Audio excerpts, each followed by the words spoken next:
Editor Newware here. Listen, you guys, these video interviews are long. And to be fair, all of them are long. I mean, I've had ones that were an hour to 4 hours long. So I'm breaking them up. However, I couldn't tell you how many videos this particular interview is going to be in, but I try to break them up between 20 and 30 minutes. So I'll leave a link in the description for the playlist for this interview, as well as the sequence in which this interview video is. I hope you guys enjoy, so let's just hop right back into it. Welcome back to Chocolate Espresso Podcast. I'm your host, Thomas Newware, whoever floats your fancy. You know, we're back at it again. You know I love doing this. I'm trying to get back in the game with these interviews, man. I'm telling you, they're hot. I just dropped one, actually one person interview, and there's like 5, 6 videos, and it's actually popping off. I love it. I have an amazing guy here, my younger brother. You know, I got to interview my family because they're always doing amazing things, and I want to branch out. And he did great work the other day, and we're going to talk about this. But here's up. This is what's up. I'm going to let him introduce himself like I always do because they introduce themselves better than I ever could. I'm telling you. Go ahead. We're going to pass the mic. Hey, yo. My name's 5immia. I am a producer/artist. I have produced for many people in the Twin Cities and do live performances myself and hooked up with a lot of big artists. So what I've been doing lately is creating tracks and distributing them to different artists and profiting off of it. And so you're probably wondering, wow, that's insane. And you look young. I'm 17. So that's a cool thing about it too. Yeah, I'm 17 and enrolled in college and high school, making beats, and even turned my basement into a studio. So we'll talk more about that. Yes, we will. And we gonna listen. I love jumping straight into it, but you know, I got a market, y'all. I got some sweaters coming in soon. Okay. I got some t-shirts, some beanies, some hats, you name it. Yo, I ordered one. It's going to be here soon. Hopefully in the next video, I'm going to have it. I'm going to be rocking it. You'll see exactly what it looks like. You got to support us because like I said, in the last one, if you didn't see it, come check it out. This is the first one. I'm going to say it for the first time for you. Let me make it clear. We do multiple things on this channel. Okay. We talk the talk with my friends, some of my family, you know, random strangers. I try to get them in here. We have some differences. We love talking about that. We got some hot topics. We want to talk about that. Difference in opinions. We talk about that. But to the core, one of the biggest reasons why I wanted to really start this podcast and why I call it Chocolate Espresso, because there's a lot of chocolate on here. You catch my drift, right? And I'm trying to get a lot of us to kind of speak up on what we do. I want to teach the younger generation, if possible, as much as I can, about the different opportunities that exist and some of the things that go into it and how you can get there. College is great. You've heard me say that a lot of times. I say it to this day, and I will preach it to the sky until I'm 10 feet under. College is great if you know what you want to do and it's required. But if you don't know what you want to do and you can take a year or two off, I'm giving you some opportunities and the other things you can do. If you can't go, don't want to go, or maybe you just in between, these are some things you can do or some of the tools you can utilize to do other things that maybe you can take a step back and not go to college right away. So bringing it back to my boy, my younger brother, this amazing young man. Listen, when he was like 3 years old, everybody say he's going to be taller than you. I said, nah, I'm the tallest one in my family. Ain't no way. This boy, he ain't towering over me or none. But, you know, he is taller than me. I gotta give it to him. Let's start off from the beginning though, right? Because I remember you were playing basketball for a while. I gotta listen, y'all. This young man was so good. I kid you not. I was at a grocery store and I had these kids coming up because apparently he looks like me. I don't see it. I don't see it. But apparently he looks enough like me for people to walk up to me and go, "You got a younger brother?" Yeah. See Simi? Yeah, he's like, yeah, I caught his game the other day. Tell him I could beat him at a game. I can dunk on him all day. And I was like, what you talking about? What? What is going on? But that's how good he was. He was known for it. I'm going to let you talk a little bit on that. Let's hear your story. Okay. So how I started basketball, and this is a crazy story how I started basketball. So there's this Frogtown Rec Center. I still go to it to this day sometimes. But before it was remodeled, it was just like some old park. But I remember trying to play a few matches with people and they just wouldn't let me play. So I think that was like a big motivation for me to just like keep grinding at it. And then like, I don't know, I just started working harder and harder, went to camps and stuff. people started letting me play with them more often. But I think after I seen that I was like, kind of tall and lengthy and had a good vertical and was able to do all types of dunks and stuff and get invited to events, I was like, I'm gonna keep doing this, And so I took it very competitive because, as a Nelson, me and him are both brothers. We are both competitive. Like when we want to win something, we are, no matter if we win or losing, like we're gonna talk our trash too. I may lose. I'm gonna talk my trash on the way out while losing. Yeah. So that's just how I am. That no matter if I lost, I take that as a learning experience, and I applied that to like everything. Absolutely.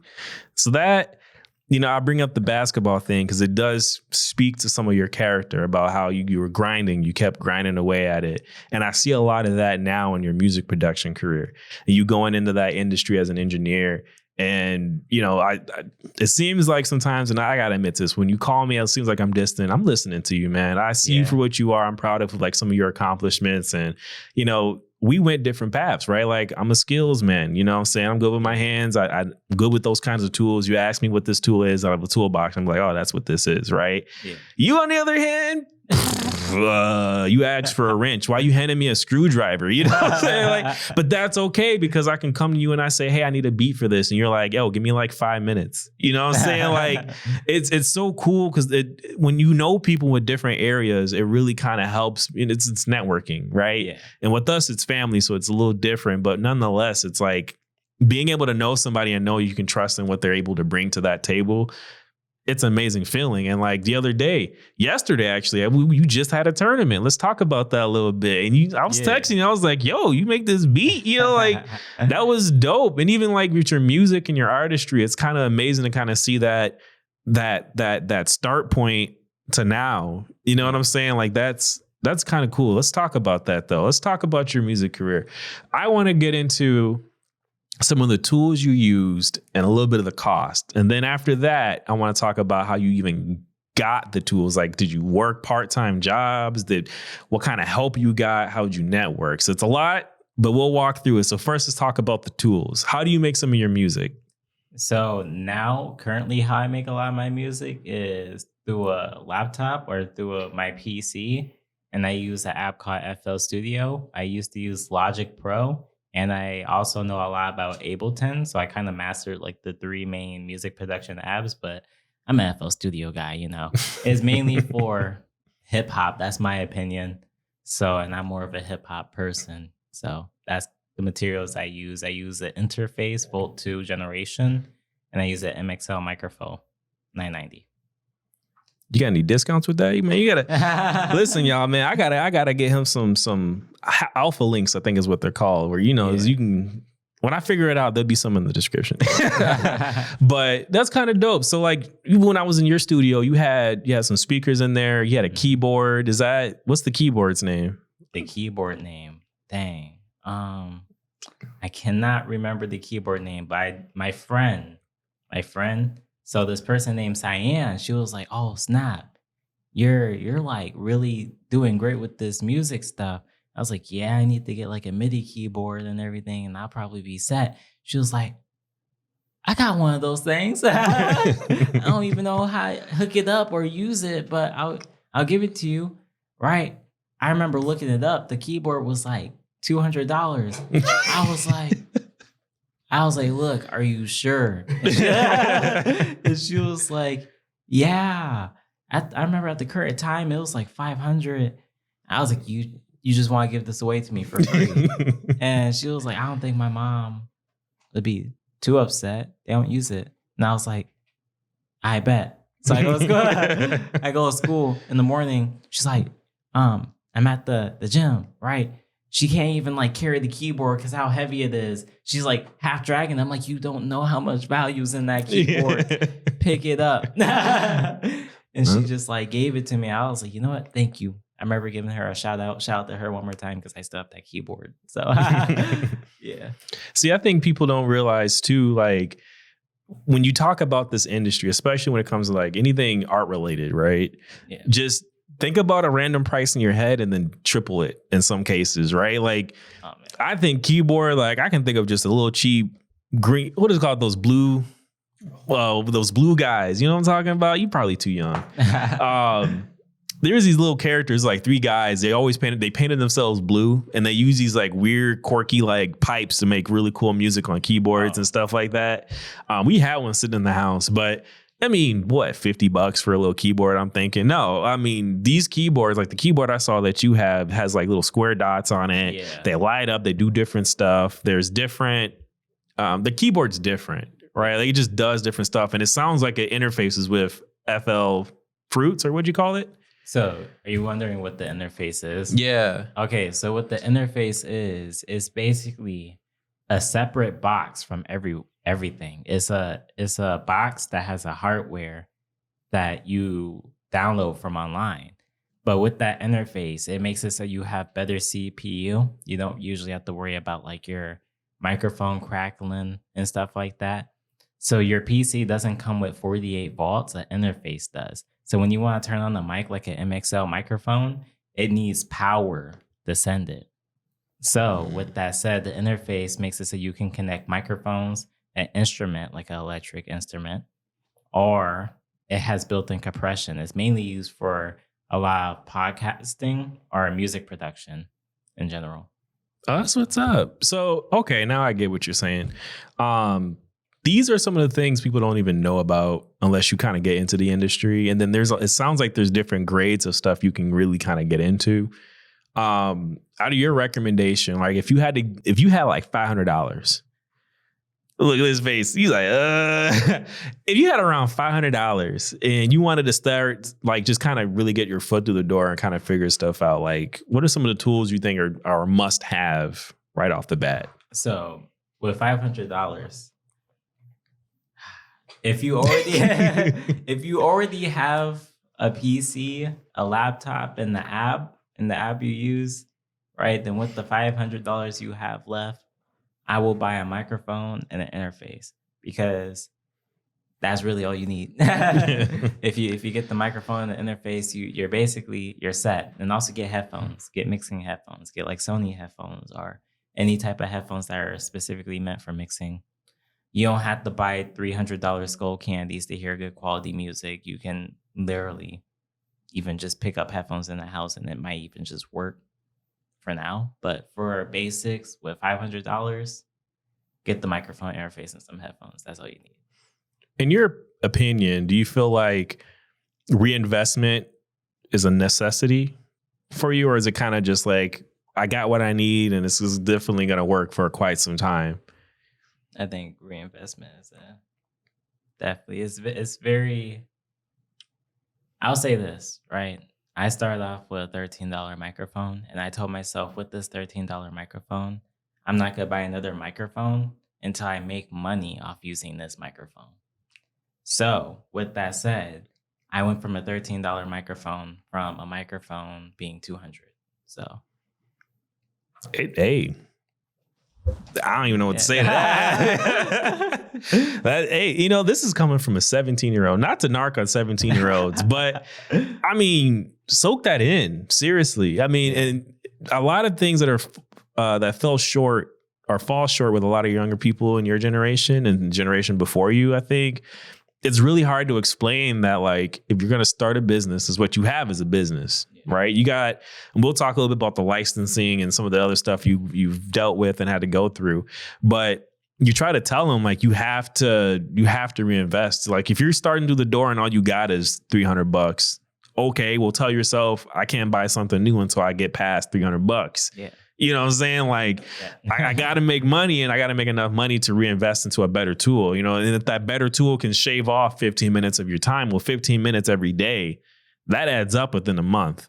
That's a lot of money, and that's a lot of time. So reinvesting is definitely key in a lot of ways. That being said, like, let's talk about these licenses. Let's talk about like this, because I think you called me once and you're asking about, I forgot what it was. Maybe you remember. But they were like, hey, do you have this? And it was something to do with like getting paid when somebody buys your product. You know what I'm talking about? So with a license, right? There's different ways you can go about this. I actually realized the hard way that if you hook up with companies like ASCAP or BMI or Scalp, I'm pretty sure. They basically get your royalties for you. You basically are under their name. When someone steals your song or you go on a live performance or you go on tour or something, they basically will make sure to pay you and everything. But what I was doing originally is I was licensing every one of my beats, and it made it very tough because I didn't have something out there just searching for my music. It was more like if I caught it, then I was like, hey, look, this is mine. But now that I work with like another type of company, like a label, they kind of search for everything for you. So that's the good part about it. See that, and I think people don't even realize about this BMI and ASCAP. Like, I remember you told me, it's like I didn't even know what that was until another artist told me I should probably get this. It's like, like he said, like in that industry, like he told you, it's like you gotta walk through it and learn as you go. Well, why is this? This is why I'm doing this podcast, man. Why do you have to walk through it and learn the hard way? Why can't you like find something that gives you the answer right away and says, okay, if you want to be legit, you want to be successful, and you are starting off, just keep in mind, you got to have A through, I don't know, F right off the bat. Like, start this right now. You don't have to worry about it. Put it away. Make sure you have it, right? And even then, it's like the business aspect of it, right? Like, I'm going to ask you this business question. Okay. How do you market yourself? How do people find you? And then how do you present yourself in front of that person? Okay. You know, this is a good question. I really like this question because promotion isn't about how many followers you have on social media. Promotion is about who's going to come through that door. That's my way of promotion. So as an artist that only has about close to 2K followers on Instagram compared to a lot of other artists, it's like when I promote my stuff, I look for people that I can also see promoting my stuff too. Like my mentors, they're not very big, but one of my mentors are like making $500,000 a year off music, and he has like 100 followers on Instagram. Mm-hmm. So it's like you don't have to have followers to do promotion. You just got to know who you're talking to. And then when I try to present myself, I'd be like, hey, look, this is why I have, but I want to do better. Now, if you can help me do better, that would be great. But I think the one thing people need to consist of, my dad told me something. It's trying to click back in my head, but people like to brag about themselves. So when I go to a big person, right? I mean, bro, your music's awesome. I'm not saying D-Wright the person or anything, you know what I mean? But I'm saying like, but people like to talk about themselves and then take notes from that. Because like they're literally telling you everything about themselves and how they did it. Mm-hmm. And then maybe you can do something with that. So I'm just saying, promotion is basically just who you talk to and how you talk to them. Absolutely. There's another saying too. The person you should be afraid of is the quiet person over there in the room. they listen, they soaking in everything y'all saying, doing, he looking, she looking. They are aware, right? Best believe they're aware. And what's crazy, I love saying that phrase because it really is crazy, right? It's crazy that we're in this day and age where we have access to so much information, and yet it's so hard to find some of the things that really matter the most, right? Yeah. And it's like that. It's like, okay, networking, right? Reading in between the lines of what you said, it's like, okay, no, I don't have 5,000 or 50,000, 1,200,000 followers, right? I got 100 followers and I'm still making $100,000+ a year. You said 500,000, but it's like, okay, who does he know? Did he give a better product, or did he give a really good product, and that's what the person was looking for? You don't have to be the best in the room. Mm-hmm. However, if you the reliable one, and I said, hey, I need this by the end of the day, and you do it, I'm going to push you to people I know, even though I know I can get a better product from someone over there. But now I'm on a waiting list. You see, I don't want to be on a waiting list. I want it done now. I think you do offer that service, right? You do really good job. I know you're busy, but it's like I called you a couple of times and it was like, what, 11 p.m. once, and you were still making beats for somebody? Like, oh yeah, I got to kind of get this done soon. It's like, man, we have that work ethic in this family. That's the craziest part about Yeah. our family is it's the work ethic. But I think it's really difficult too when you're this young and you have so much going on. You have school, you got relationships, friends, you got work, and then you got work.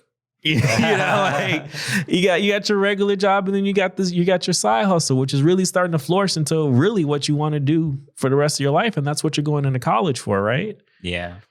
So thanks for watching this video all the way to the end. We really appreciate it. A special shout out to Green Screen Studios here in St. Paul, Minnesota. Listen, if you guys have any questions, comments, concerns, you can direct message us either on YouTube, TikTok, Instagram. It's always going to be chocolate_espresso_. Listen, we really appreciate you. I said it once, I said it twice. I'm going to say it a billion times if that's what it takes. If you guys want to reach out to us, especially if you know anyone or if maybe you want to be interviewed about your job, the goal is to really teach a lot of youth about the different opportunities that are available to them. College is great. It's always going to be great. Not everybody wants to go to college, or maybe college just isn't on the table right now. So I want to push as much content that pertains to jobs and jobs that may or may not require college. Maybe you just need to network. Maybe you just got to put a lot of work into the beginning as an entry-level person. But, you know, I really look forward to producing as many interviews as I can and posting it. I appreciate you guys, and I hope you guys enjoy the rest of your day.